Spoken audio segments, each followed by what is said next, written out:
Olá, pessoal! No vídeo de hoje, vamos explorar um tema que, ao longo dos séculos, tem gerado muita curiosidade e até mesmo divisões: as diferenças entre o catolicismo e a ortodoxia. Embora compartilhem uma origem comum, essas duas tradições se desenvolveram de maneiras distintas, e hoje vamos conhecer 10 diferenças que ajudam a entender como cada uma delas vê o mundo e, principalmente, a sua fé. Você já se perguntou por que, apesar de terem tantas semelhanças, católicos e ortodoxos seguem caminhos distintos? Pois é, há questões históricas, teológicas e litúrgicas que ajudam a explicar isso. E para entendermos melhor essas diferenças, vamos começar falando sobre a autoridade da Igreja. No catolicismo, a autoridade da Igreja é centralizada na figura do Papa, que é considerado o sucessor direto do apóstolo Pedro, aquele a quem Jesus teria confiado as chaves do reino dos céus. De acordo com a interpretação católica, o Papa é o líder supremo e infalível em questões de fé e moral, quando fala ex cathedra, ou seja, de sua posição oficial como cabeça da Igreja. Essa ideia de infalibilidade foi formalmente definida durante o Concílio Vaticano I, realizado em 1870, e reflete a crença de que o Espírito Santo guia a Igreja por meio da liderança papal. Esse princípio é visto como essencial para garantir a integridade doutrinária e manter a unidade entre os fiéis ao redor do mundo. Para os católicos, essa estrutura hierárquica é fundamental para preservar a fidelidade aos ensinamentos de Cristo, tendo o Papa como o símbolo visível da unidade da fé cristã. Por outro lado, a Igreja Ortodoxa segue um modelo de autoridade mais descentralizado. Nessa tradição, não existe uma figura com o poder absoluto equivalente ao do Papa. O Patriarca Ecumênico de Constantinopla, por exemplo, é respeitado como o primeiro entre iguais, mas sua autoridade é majoritariamente simbólica, sem controle direto sobre as outras igrejas ortodoxas. Na prática, a liderança é compartilhada por todos os bispos, e as decisões mais importantes são tomadas de forma conciliar, inspirando-se nos primeiros concílios ecumênicos que marcaram a história do cristianismo nos seus primeiros séculos. Para os ortodoxos, esse modelo reflete a crença de que Cristo é o verdadeiro cabeça da Igreja, enquanto cada comunidade local mantém sua autonomia, mas em comunhão com as outras. Esse enfoque valoriza a conciliaridade e o consenso, evitando a centralização do poder em uma única figura. Agora que entendemos como a autoridade é estruturada de maneira diferente entre católicos e ortodoxos, vamos falar de outro ponto que costuma gerar debates: a questão do celibato sacerdotal. No catolicismo, especialmente na tradição latina, o celibato é uma exigência obrigatória para todos os padres. Essa prática remonta à Idade Média e foi reafirmada durante o Concílio de Trento, como uma resposta direta às críticas levantadas pelos reformadores protestantes. Para a Igreja Católica, o celibato é um símbolo de total dedicação ao serviço de Deus e à comunidade, permitindo que os sacerdotes se dediquem integralmente à sua missão espiritual, sem as distrações e responsabilidades da vida familiar. Além disso, ao optar pelo celibato, os padres buscam imitar o exemplo de Cristo, que, segundo a tradição, viveu solteiro e totalmente devotado à vontade do Pai. Mesmo que a Igreja reconheça que o celibato não é um mandamento bíblico explícito, ele é visto como uma disciplina eclesiástica que enriquece a vida espiritual do clero e fortalece o seu compromisso com a Igreja. Por outro lado, na Igreja Ortodoxa, a questão do celibato é tratada de forma mais flexível. Aqui, sacerdotes têm a opção de serem casados, desde que o casamento aconteça antes da ordenação.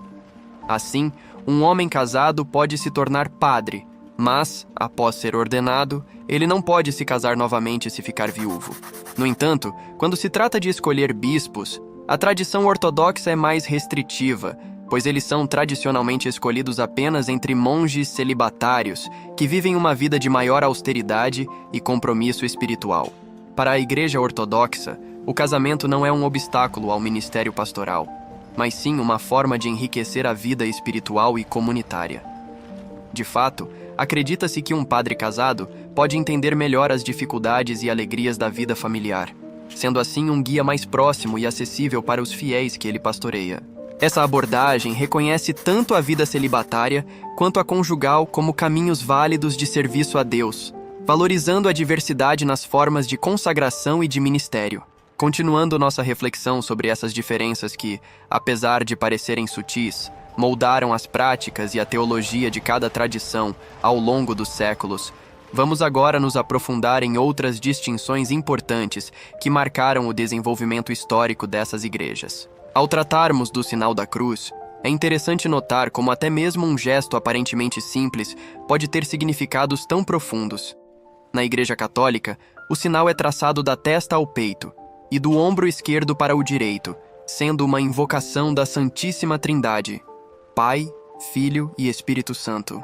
Para os católicos, esse movimento é carregado de significado, sendo uma forma de expressar devoção, pedir proteção e também um lembrete constante do sacrifício de Cristo por toda a humanidade. Esse gesto está presente em vários momentos da liturgia e nas orações diárias, reforçando a conexão entre o fiel e a redenção oferecida por Jesus. Por outro lado, na tradição ortodoxa, o sinal da cruz é realizado de maneira um pouco diferente.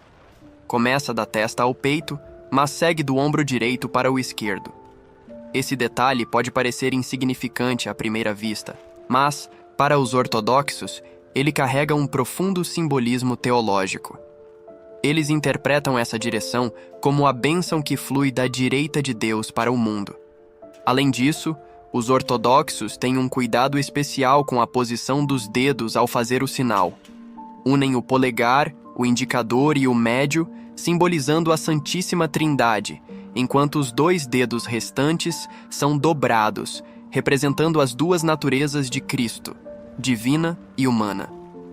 Esse gesto reflete a profunda reverência dos ortodoxos pela encarnação e pela Trindade, tornando o ato de cruzar-se não apenas uma prática devocional, mas uma afirmação visual de sua fé.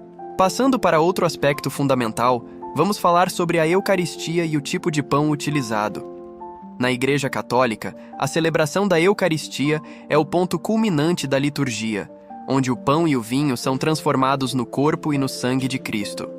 O rito latino utiliza o pão ázimo, ou seja, sem fermento, um simbolismo que remonta à última ceia, que, segundo a tradição, foi uma refeição pascal judaica. O uso do pão ázimo, portanto, é uma forma de sublinhar a pureza de Cristo, o Cordeiro Imaculado que se ofereceu em sacrifício pela redenção da humanidade.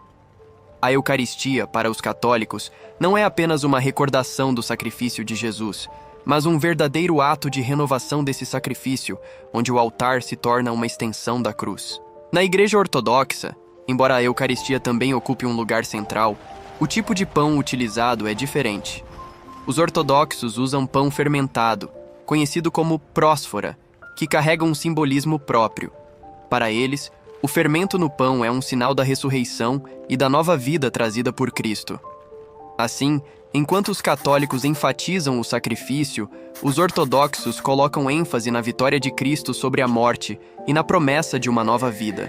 Além disso, o preparo do pão utilizado na Divina Liturgia é um ato de devoção comunitária, onde membros da igreja participam do processo, reforçando a ideia de que a celebração eucarística é um evento que une toda a comunidade em torno do mistério da fé.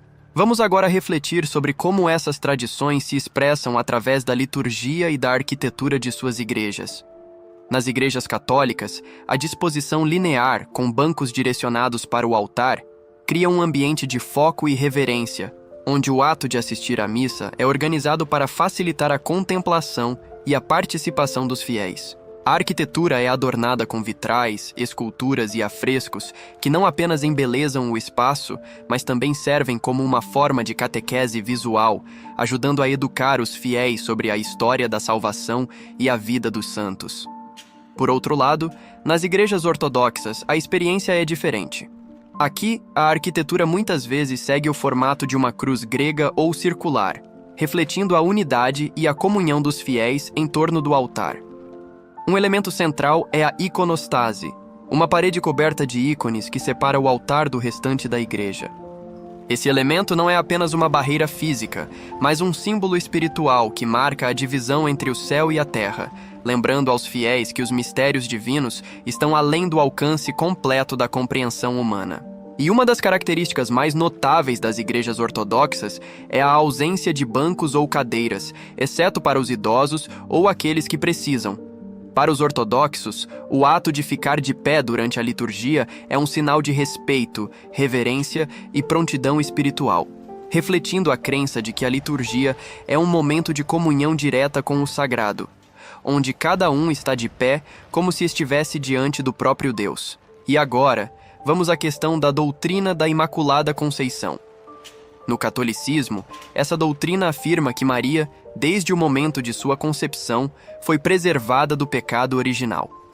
Proclamada oficialmente como dogma em 1854 pelo Papa Pio IX, essa crença sustenta que Maria foi totalmente pura e digna de ser a mãe de Cristo. Para os católicos, isso é um reflexo da preparação divina para que Maria fosse um vaso sem mancha, capaz de trazer o Salvador ao mundo. Já para a Igreja Ortodoxa, embora Maria seja venerada como a toda santa, eles não compartilham a doutrina da Imaculada Conceição da mesma forma. Na visão ortodoxa, a santidade de Maria é reconhecida, mas é entendida como resultado de sua vida de fé, virtude e obediência à vontade de Deus, especialmente a partir de seu sim no momento da anunciação.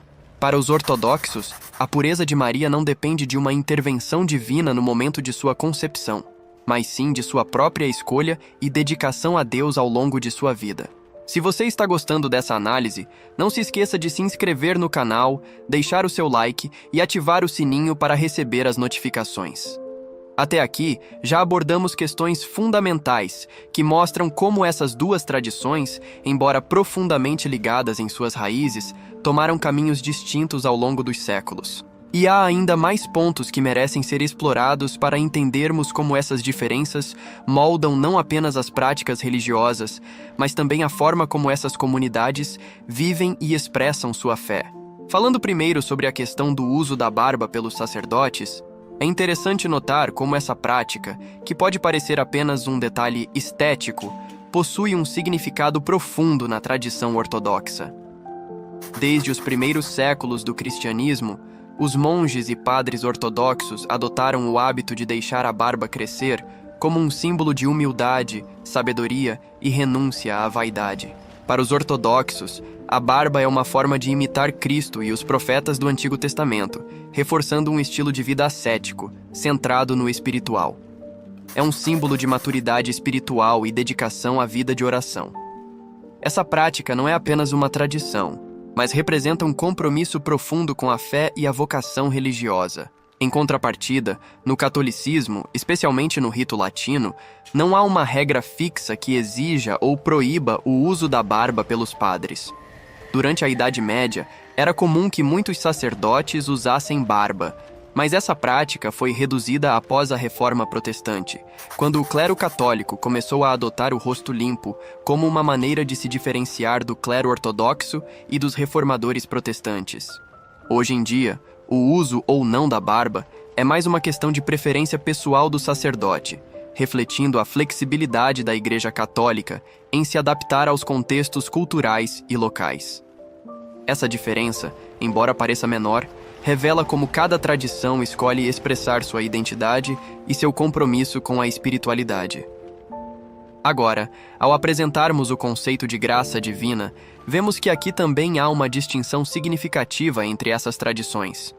No catolicismo, a doutrina da simplicidade divina afirma que Deus é perfeitamente simples, ou seja, sem divisões ou partes, e que todos os seus atributos são idênticos à sua essência. Assim, a graça é vista como um dom criado por Deus, algo que ele concede ao ser humano como uma ajuda externa para viver de acordo com a sua vontade. Para os católicos, a graça é uma espécie de ferramenta espiritual que guia, fortalece e transforma a alma, permitindo ao fiel alcançar a santidade e, eventualmente, a salvação.